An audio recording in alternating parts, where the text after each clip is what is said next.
بسم اللہ الرحمن الرحیم صلی اللہ تعالیٰ علیہ وسلم۔ گزشتہ سبق میں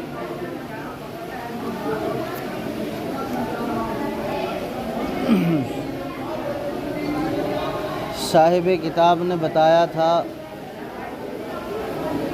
وَنُورًا بِهِ الِاقْتِدَاءُ يَلِيقُ، اس کی تشریح فرمائی تھی کہ نور یہ معطوف ہے ہدن پر اور ظرف متعلق ہے اقتدا سے۔ بہی جو ظرف ہے یہ اقتدا سے متعلق ہے، تو اب اس کا معنی ہوگا کہ ایسا نور ہے نبی کریم صلی اللہ علیہ وسلم کہ جن کی اقتدا کرنا ہم کو زیادہ لائق ہے۔ فرماتے ہیں اگر اس کا متعلق یلیق کو مانیں گے تو معنی یہ ہوگا کہ نبی کو اقتدا کرنا زیادہ لائق ہے ہماری، اور یہ معنی سراسر غلط ہے، کیونکہ نبی مقتدا ہیں، مقتدی نہیں ہیں۔ مقتدی ہم لوگ ہیں، ہم لوگ ان کی اقتدا کریں گے، نبی ہماری اقتدا کرنے کے لیے نہیں آئے ہیں، ٹھیک ہے۔ لہذا اس معنی کی خرابی کی وجہ سے بہی کا متعلق اقتدا ہے نہ کہ یلیق۔ پھر اعتراض انہوں نے کیا تھا کہ اگر آپ بہی کو متعلق مان رہے ہیں اقتدا سے، تو اعتراض یہ ہوگا کہ چونکہ متعلق اور متعلق میں متعلق پہلے اور متعلق بعد میں آتا ہے، اور یہاں پر آپ نے متعلق کو پہلے لے کے آئے، متعلق کو بعد میں لے کے آئے، لہذا متعلق پہلے ہوتا ہے، متعلق بعد میں ہوتا ہے۔ اس کی کیا وجہ ہے؟ تو انہوں نے جواب دیا تھا کہ اس کی وجہ دیکھیں یہ ہے کہ بلاغت کا قاعدہ ہے التقدیم ما حقہ التاخیر یفید الحصر، مؤخر کو مقدم کرنا یہ حصر کا فائدہ دیتا ہے۔ مؤخر کو تو بہی یہ مؤخر تھا، اس کو مقدم کر دیا ظرف کو، تو اس نے یہاں حصر کا فائدہ دیا۔ مطلب کیا ہوا؟ مطلب یہ ہوا آپ ہی کی ابتدا کرنا ہم کو زیادہ لائق ہے، ٹھیک ہے، کیونکہ آپ ہی کی اتباع کرنا ہم کو لائق ہے، اس لیے کہ آپ کی اتباع کرنا یہ ہمارے لیے کمال ہے اور بھلائی کی طرف دلیل ہے، اور آپ ہمارے رہنمائی کرتے ہیں سیدھے راستے کی طرف، ٹھیک ہے۔ تو ہمارا حق یہ بنتا ہے کہ آپ کی اتباع کریں اور آپ کے اوصاف حمیدہ اور اخلاق شریفہ کو اپنائیں۔ پھر انہوں نے کہا تھا کہ دین اسلام یہ ناسخ ہے تمام دینوں پر، دین اسلام تمام دینوں پر، دین عیسوی پر بھی، دین موسوی پر بھی، اور جتنے انبیاء دین لے کر آئیں سب دینوں پر ناسخ ہے۔ اب قیامت تک جتنے لوگ آئیں گے مرد و عورت سب دین محمدی صلی اللہ علیہ وسلم کے پیروکار رہیں گے، سمجھ رہے ہیں آپ؟ پھر یہاں اعتراض ہوتا ہے کہ آپ نے متعلق کو مقدم کر کے حصر کا فائدہ لیا۔ ترجمہ یہ ہوا کہ آپ ہی کی، صرف اور صرف آپ ہی کی اقتدا کرنا ہم کو لائق ہے، تو مطلب یہ ہوتا ہے آپ ہی کی اتباع کی جائے، آپ کے علاوہ کسی کی اتباع نہ کی جائے۔ اور ہم دیکھتے یہ ہیں کہ ہم لوگ ائمہ مجتہدین کی بھی اتباع کرتے ہیں، سلف صالحین، صحابہ کرام اور تابعین میں سے جو ائمہ مجتہدین ہیں ان کی بھی ہم اتباع کرتے ہیں، اور آپ نے حصر کا فائدہ لیا تھا تو اس کا معنی یہ تھا کہ صرف اور صرف حضور کی ہی اتباع کرنا ہے، حضور کے علاوہ کسی کی اتباع نہیں کرنا ہے۔ تو اب یہ ائمہ مجتہدین کو شامل نہیں ہوگا چونکہ ہم ان کی بھی اتباع کر رہے ہیں۔ تو پھر انہوں نے بتایا تھا کہ ائمہ مجتہدین کی اقتدا یہ حقیقت میں آپ ہی کی اقتدا ہے، حضور ہی کی حقیقت میں۔ کیوں؟ اس لیے کہ ائمہ مجتہدین اور علماء